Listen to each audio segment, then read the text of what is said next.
gave me a place to stay, and nursed me back to health, and fed me prasad. They didn't know me from Adam. But that hospitality, that sense of we care about you,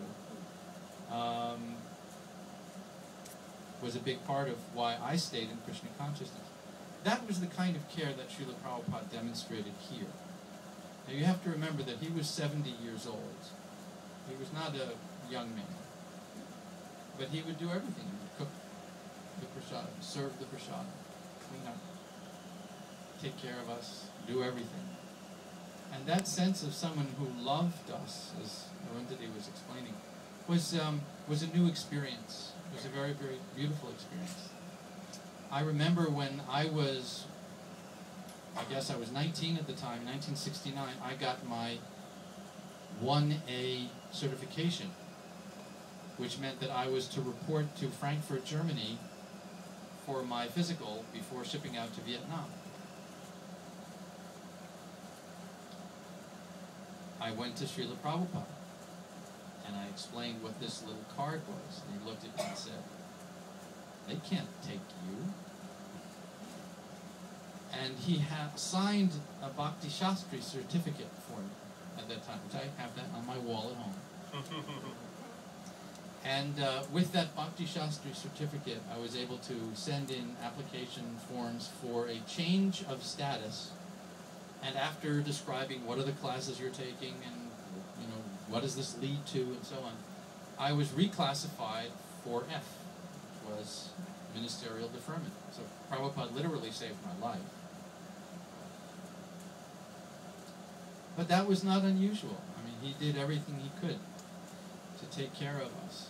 And he came into, I think the point I'm trying to make is, we have to bear in mind the time, because most of you were not there. You don't remember the 60s. Prabhupada coming here was extraordinarily risky business. He arrived at a time when this was heathen. I mean, the world had really gone to hell in a handbasket. And I remember I came across in doing some research for an article about Srila Prabhupada. Before he came to America, his impression of America was what he was reading in magazines like Life magazine. Oh, is Life still being published? I don't know if it's still being... Life was a photographic weekly. And the pictures in the Life magazines that he was seeing back in those days, in the 40s and 50s, were pictures of an America in full growth, skyscrapers rising up, Ugra Karma at its finest, this extraordinarily industrial, aggressive country. Just get out of our way, we're here to enjoy, and building up the nation.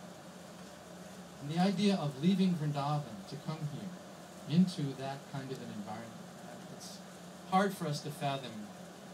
To this day, I don't understand how he's able to get on that boat and come here. I truly do not understand how he was able to do that, except for one thing, and that is that, like a few other people here, I had the great fortune of actually knowing him, and I saw the depth of his love for Krishna.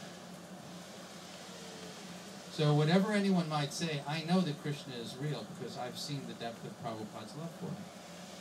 And you can't love a myth the way Prabhupada loved Krishna.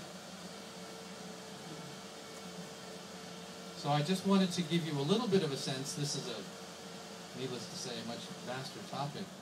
But what the circumstances were at the time that Srila Prabhupada arrived here to begin the Krishna consciousness movement and provide us with a way to retrieve our souls. Thank you very much. Wow.